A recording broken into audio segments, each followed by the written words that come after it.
handouts. Can I ask people to kind of pass them around?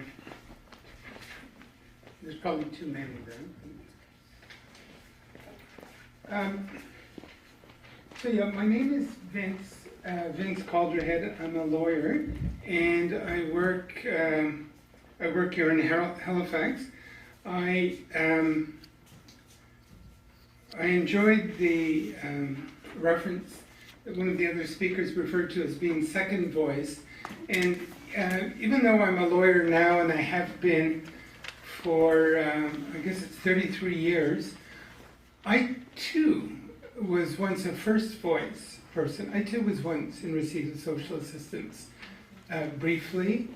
And this was in the old days when assistance was provided by families, by municipalities rather. And I was assisted at the city. And even though I was only on for a few weeks, I remember that experience as being so humiliating that it made me angry.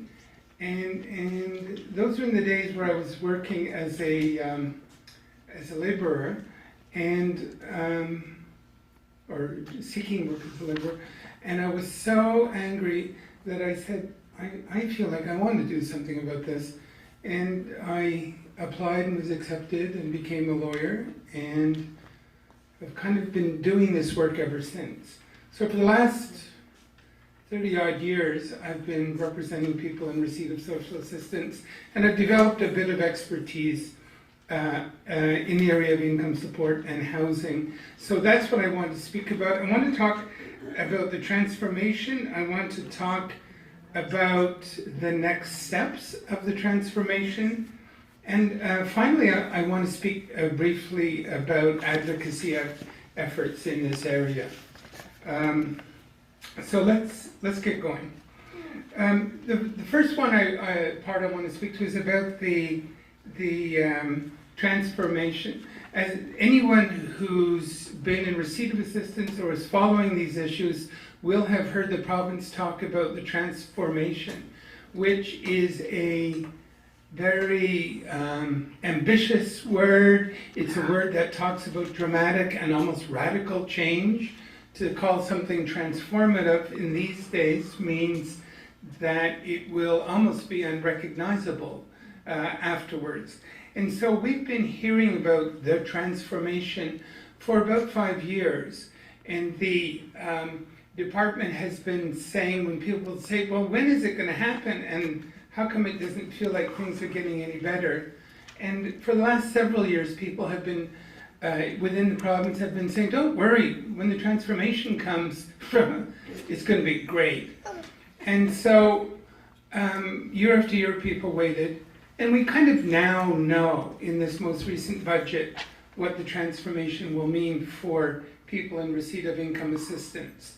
We know what it has been since the transformation started early in 2015. And under this year's budget, we know what it will look like at the end of next March, that is to say March 2020. So the one pager that I've given you will set out what exactly the transformation will have accomplished from 2015 through 2020 for 4 sample families. I won't go through them all, but you'll see I have a single adult without disabilities, an adult with disabilities, single parent with a 2-year-old child, and a couple with 2 children.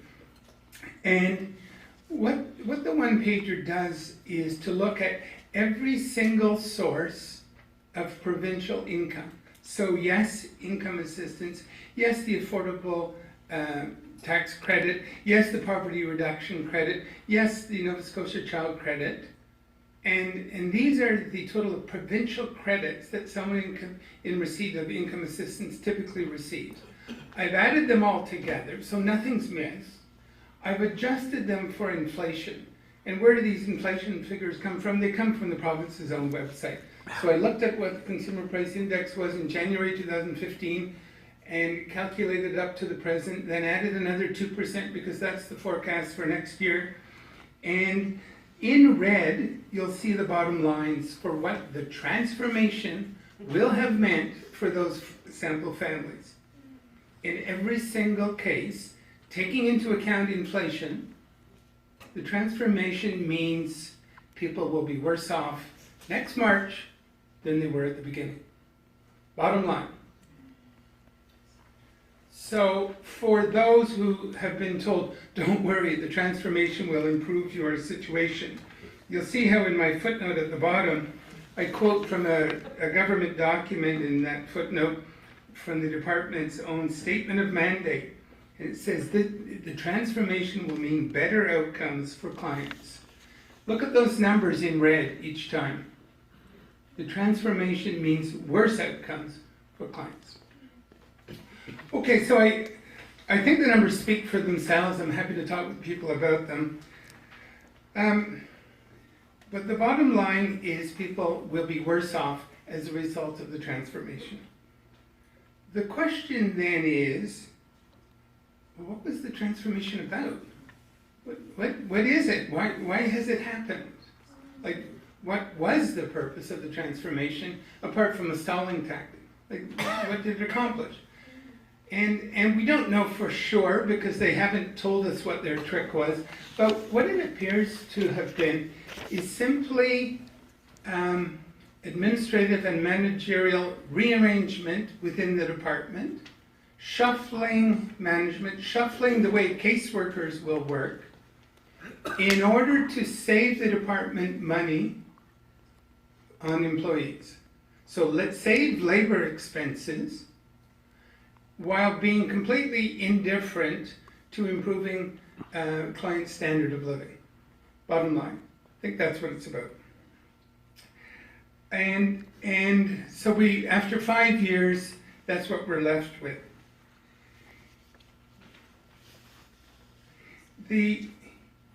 Let's talk about what they claim is the, and this I think is kind of the going forward. It's the project that some or many of us can work on.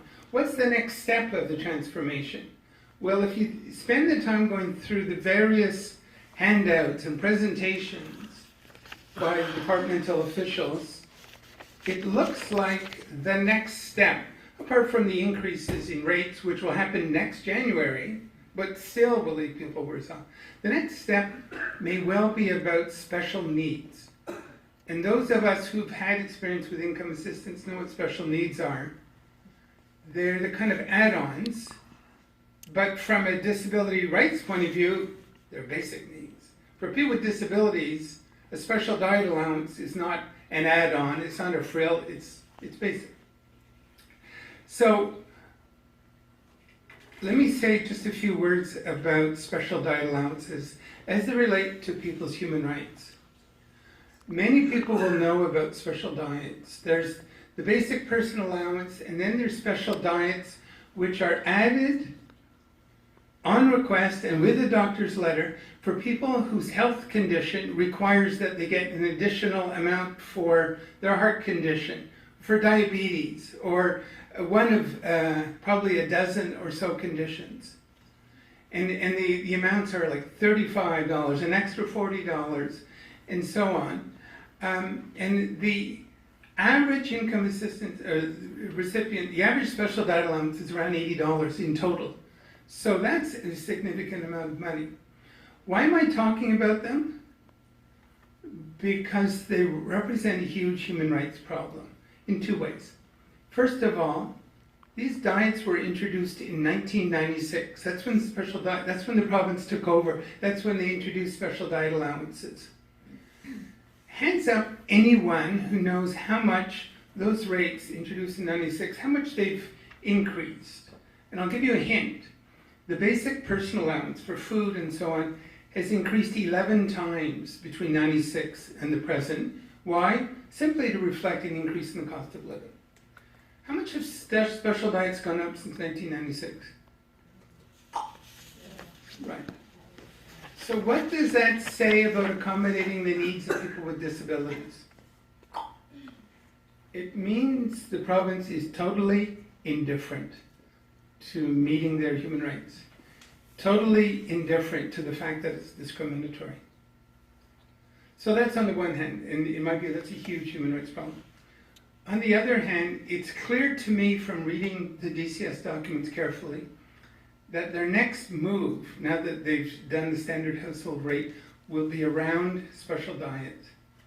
And what seems to be their plan is to move from a needs-based system for special needs, including special diets, to what they call an allowance.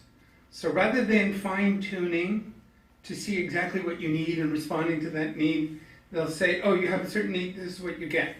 It's a fixed allowance. And so when we think about that, what it means is getting away from a needs-based system to a flat rate, here, take it, and we don't care whether it's adequate or not.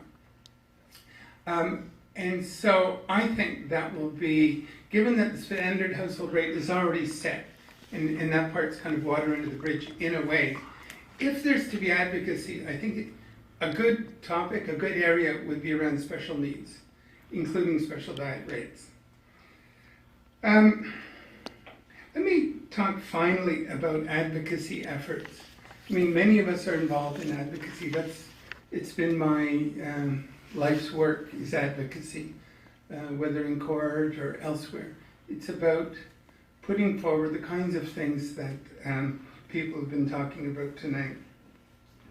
What I'd like to say is, in my 30-odd years of experience of advocacy in this area, what seems to work, let me just say a couple of things about what seems to work and what seems not to work, what has proven to be totally useless. And yes, these are my opinions, and I could be wrong, but here's what I think works, and here's what I think doesn't work. What doesn't work is meeting with DCS officials, right?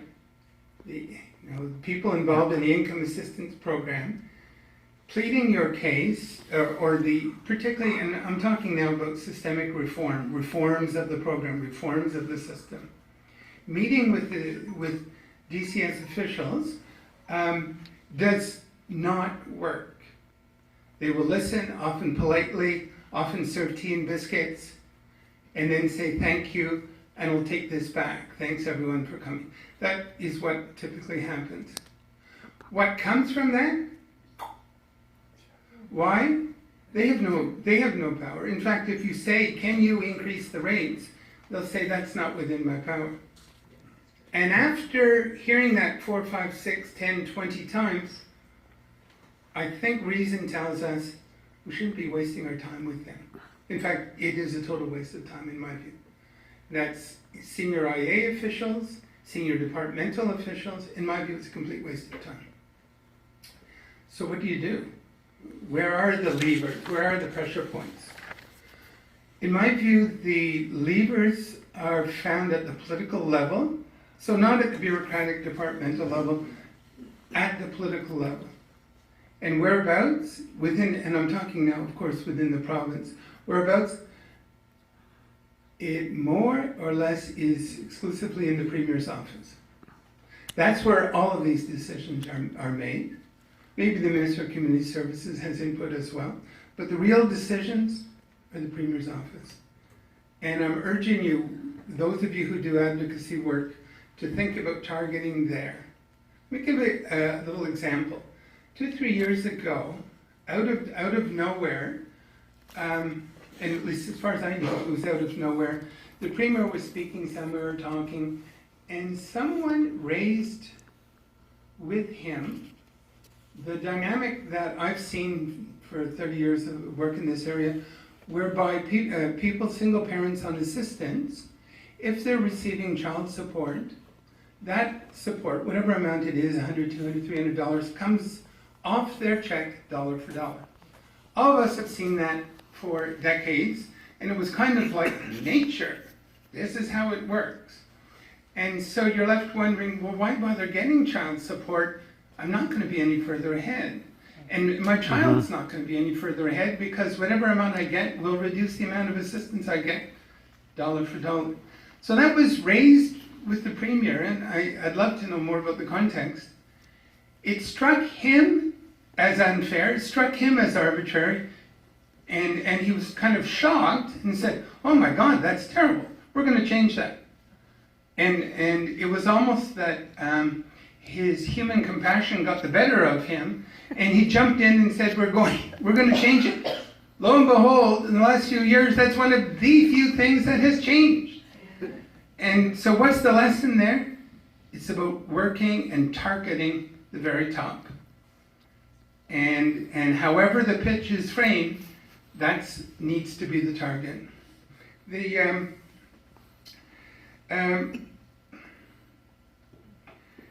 So I guess I would just close by saying, and having seen and been moved by the stories in the films and by the other speakers here tonight, my only closing remark is it doesn't have to be this way. It does not have to be this way. And in fact, many years ago in Nova Scotia, it wasn't this bad. When you look at the adequacy of social assistance rates, when was the high point? When was the best time in Nova Scotia history post-war? Rates reached the maximum adequacy in 1988. Since then, they've been going down and down and down in terms of their adequacy for an adequate standard of living. When I've been in other cultures, in Scandinavia a few years ago, and wanted to talk about the course that I teach, the law school called Poverty Law, and I said, well, tell me about your course there that you teach. After a few minutes, the faculty at the university in Denmark said, to be honest, we don't have a course like that. Oh? Well, we don't really have poverty. And what's the lesson there? It doesn't have to be this way. Canada is a wealthy country. The problem is not the wealth of the country, the problem is how it's distributed. Thank you.